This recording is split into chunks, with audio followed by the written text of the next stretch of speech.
अस्सलाम वालेकुम। Last session में हमने ब्रश टूल को डिस्कस किया था और उसके अंदर जो डिफरेंट टूल्स होते हैं जो पेंट करने के लिए यूज़ होते हैं, तो इस सेशन में हम क्लोन स्टैम्प टूल को डिस्कस करेंगे। उसके लिए मैं एक इमेज ड्रैग कर लाता हूँ अपनी वर्क स्पेस पर। तो इमेज ऐड हो गई। तो जैसा कि नाम से ज़ाहिर है, क्लोन यानी क्लोन होता है एक तरह से कॉपी कर देना। तो हम क्लोन स्टैम्प टूल के थ्रू किसी भी चीज़ को कॉपी कर सकते हैं, यानी उसको डुप्लिकेट उसका बना सकते हैं। इसके लिए सबसे पहले हमें उस चीज़ का सोर्स चाहिए होता है कि हम क्या चीज़ डुप्लिकेट करना चाह रहे हैं। तो हमें पहले उसका सोर्स सिलेक्ट करने की ज़रूरत पड़ती है। तो हम जिस चीज़ को डुप्लिकेट करना चाह रहे हैं वहाँ जाकर हम आल्ट दबाएंगे और उस पर क्लिक करके हम एक तरह से उसका सोर्स ले लेंगे। फिर हम जहाँ पर वो ड्रा करना चाहते हैं वहाँ आकर हम उसे क्लिक कर देंगे। ये देखें, क्लिक दबा कर रखेंगे और उससे वहाँ पर ये देखें वो पेस्ट हो गया है। और एज़ यूजुअल, जैसे मैं पहले भी आपको बता चुका हूँ कि ऐसी कोई चेंजिंग जब आप करेंगे तो आप न्यू लेयर पर करेंगे। इसी तरह जब आप क्लोन भी बनाएंगे तो न्यू लेयर वहाँ से ऐड करेंगे और फिर उसमें आप इसे क्लोन को ड्रा करेंगे ताकि बाद में आप उसे ईज़िली एडजस्ट कर सकें। अच्छा, ऊपर आप देख रहे होंगे ये कुछ ऑप्शंस हैं। सबसे पहले हम करंट लेयर को डिस्कस कर लेते हैं। अच्छा, मैं फर्दर डिस्कस करने से पहले आपको बता दूं कि हमारे पास इस टाइम जो सिलेक्टेड लेयर है वो ब्लैंक है, उसमें कुछ भी ड्रा नहीं हुआ। वो ये देखें ब्लैंक लेयर है जो भी हमने ऐड की थी। तो अब जब मैं क्लोन के लिए यहाँ से सोर्स ले रहा हूँ ना, ये देखें, ये मैंने सोर्स लिया, आल्ट का बटन दबाया और सोर्स वहाँ से मैंने क्लिक करके ले लिया। तो देखिए अब मैं ये ड्रा कर रहा हूँ अपने माउस से क्लिक करके, लेकिन कुछ भी ड्रा नहीं हो रहा क्योंकि हमने जो लेयर सिलेक्ट की हुई है ना वो ब्लैंक है।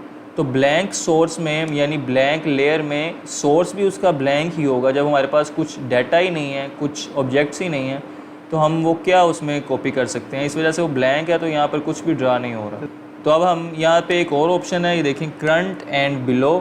अब देखिए मैंने यहाँ से सिलेक्ट किया और अब यहाँ पर ये ड्रा हो रहा है, लेयर 1 ही सिलेक्ट है। तो करंट एंड बिलो का मतलब है कि अगर आपकी जो करंट लेयर है वो ब्लैंक भी हो तब भी वो नीचे वाली लेयर से उसका सोर्स पिक कर लेगा और इसे आपकी ब्लैंक लेयर पर ड्रा कर देगा।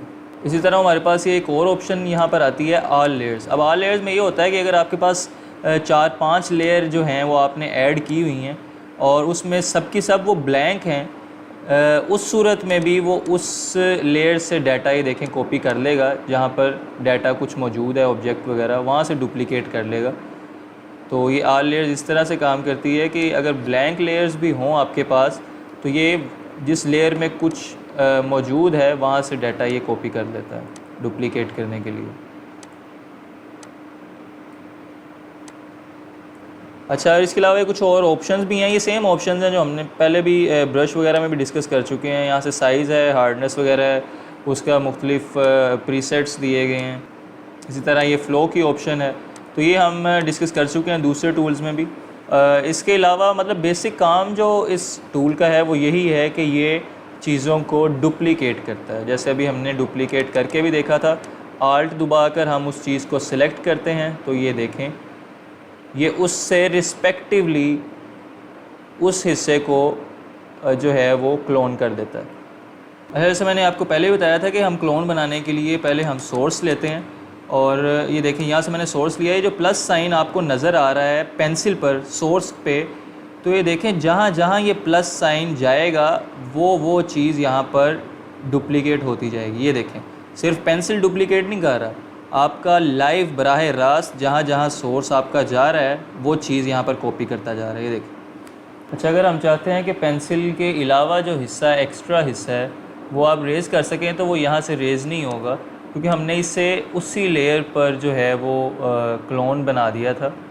ये देखें ये पूरी इमेज को ही यहाँ से रिमूव करने लग गया है। ये देखें। और इसका बेहतरीन तरीका मैंने पहले भी बताया था कि यही है, आप जब भी क्लोन बनाएं तो उसे एक न्यू लेयर पर बनाएं। वो बाद में एडजस्ट करने में आपके लिए बहुत आसानी रहती है अगर आप न्यू लेयर पर बनाएंगे। न्यू लेयर के लिए यहाँ से आपके न्यू लेयर ऐड होती है। उसके बाद अब दोबारा ही देखें, आल्ट से मैंने सोर्स सेलेक्ट किया है और ये याद रखिएगा आपका सोर्स जहाँ जहाँ जाएगा वो उसी चीज़ को डुप्लिकेट करेगा।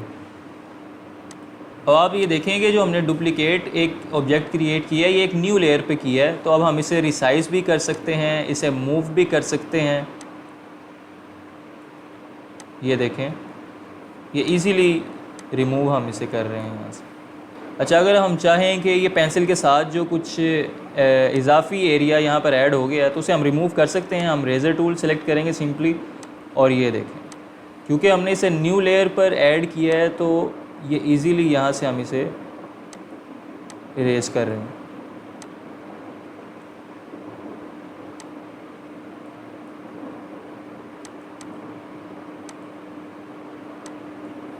तो आप हमेशा जो भी ऐसे एडिट वगैरह करेंगे वो कोशिश कीजिएगा कि न्यू लेयर पर करें ताकि आप बाद में भी उसे इजीली एडजस्ट कर सकें।